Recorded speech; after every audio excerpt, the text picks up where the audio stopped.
Welcome back to Keep It Real Boxing. This is Cypher Box. Okay, so Dillian Whyte and Luis Ortiz have been going back and forth with each other through media, social media, etc. And it all started with this comment from Dillian Whyte. I offered to fight Ortiz years ago, but he didn't want to know. He didn't even want to know this summer and asked for silly money, coming off his knockout loss to Yarde. And he made it clear that he wouldn't be ready for July 28, which was the date we had available. Funnily enough, it didn't stop him from fighting someone else on that day. Ortiz replied with this: "Didn't anyone teach you to respect your elders, son?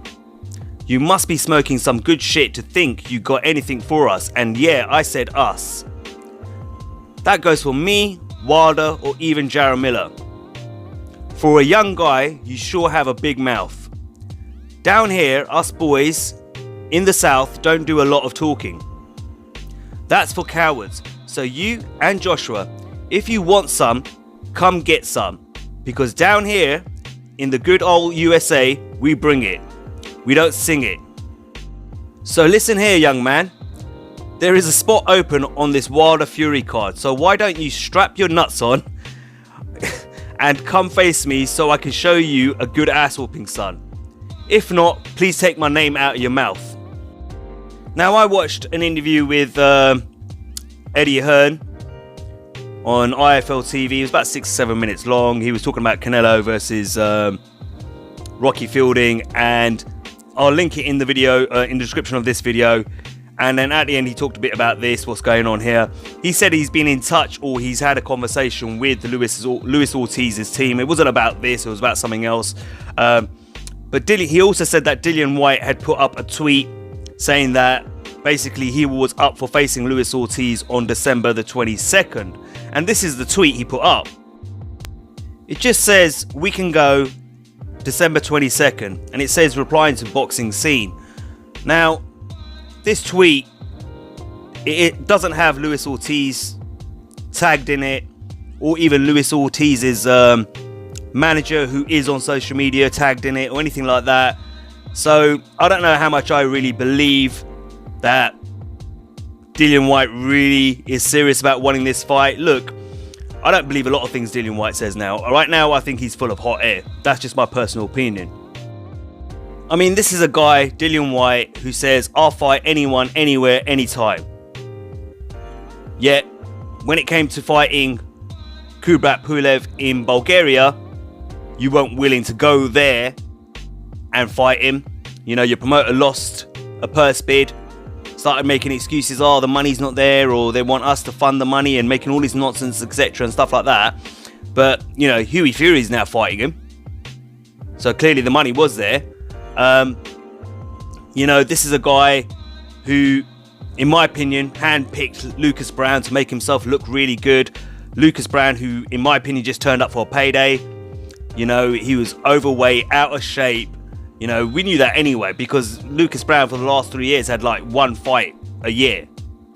Alright?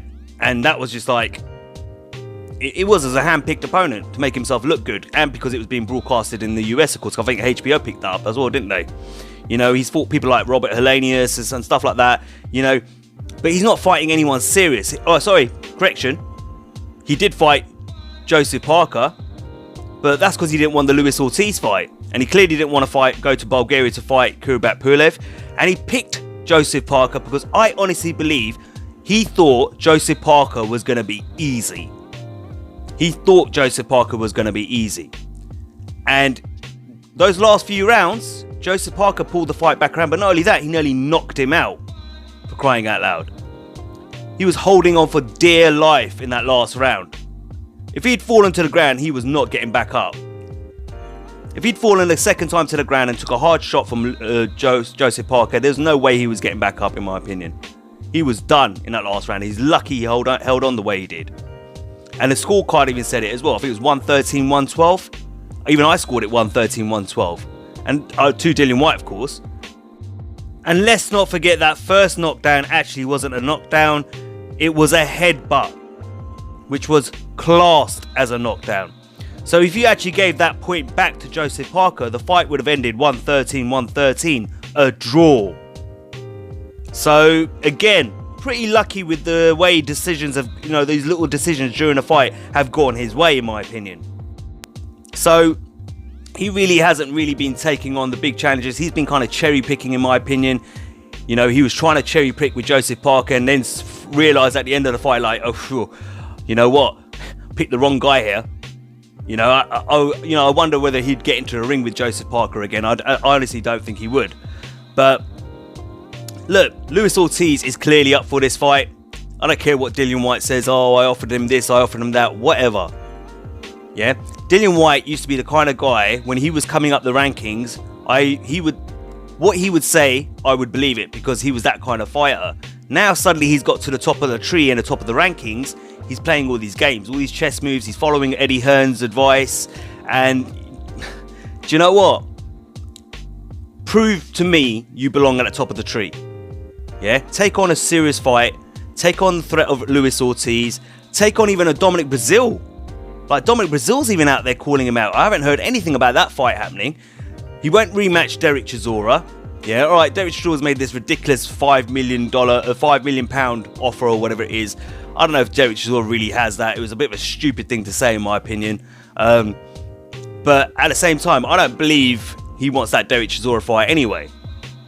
Yeah, it's too risky. There's certain fights that are too risky for Dillian Whyte right now. Luis Ortiz is one of them.